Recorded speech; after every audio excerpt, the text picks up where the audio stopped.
Hello friends, আজকে আমি review করব টাস্কারি নিয়ে। যখন কোনো কাস্টম অফিসার দেশ লুট হওয়া থামাতে একা দাঁড়িয়ে যায় আর শত্রু হয় পুরো সিস্টেম, তখন যে গল্পটা তৈরি হয় সেটার নাম হয় টাস্কারি। ইমরান হাশমির এই সিরিজটা ডার্ক, রো আর বাস্তবতার খুব কাছাকাছি। টাস্কারি মূলত স্মাগলিংয়ের দুনিয়া। সোনা, ড্রাগস, অবৈধ চালান সবকিছু কিভাবে বন্দরের ভেতর দিয়ে আইনের চোখ ফাঁকি দিয়ে ঢুকে পড়ে সেটাই দেখানো হয়েছে। ইমরান হাশমি এখানে অর্জুন খান, একজন সৎ কাস্টম অফিসার। সে নিয়ম মেনে কাজ করে, আর ঠিক এখানেই শুরু হয় সমস্যা, কারণ এই দুনিয়ায় নিয়ম মানা মানুষ সবচেয়ে বিপজ্জনক। অর্জুন খান অর্থাৎ ইমরান হাশমি চুপচাপ, দৃঢ়, ভেতরে জমে থাকা রাগ। ইমরান এখানে কোনো স্টাইলিশ হিরো না, সে একজন দায়িত্ববান অফিসার, আর এটাই তার অভিনয়কে শক্ত করেছে।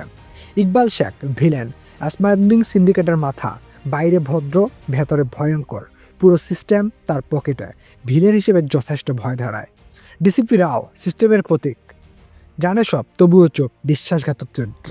যারা ইনভেস্টিগেটিভ জার্নালিস্ট, গল্পে তথ্য আর সাহস যোগায়। সিরিজের টোন ডার্ক, বন্দরের লোকেশন খুব রিয়েল, অ্যাকশন কম কিন্তু ইম্প্যাক্টফুল। বিজিএম লো কি কিন্তু টেনশন ধরে রাখে। কোনো অপ্রয়োজনীয় রোমান্স নেই, সব কিছু গল্পের প্রয়োজনে। সৎভাবে বললে শুরুতে গতি একটু স্লো, কিছু জায়গায় ডায়লগ কম, সবাই কানেক্ট নাও করতে পারে। যারা ফুল অ্যাকশন খোঁজে তাদের কম লাগতে পারে। যদি তুমি পছন্দ করো রো ক্রাইম থ্রিলার, স্মাগলিং আর সিস্টেমের অন্ধকার দিক, ইমরান হাশমির সিরিয়াস অভিনয়, তাহলে টাস্কারি একবার দেখা উচিত। টাস্কারি দেখায় দেশ ধ্বংস হয় গুলি দিয়ে না, ধ্বংস হয় কাগজ আর দুর্নীতি দিয়ে।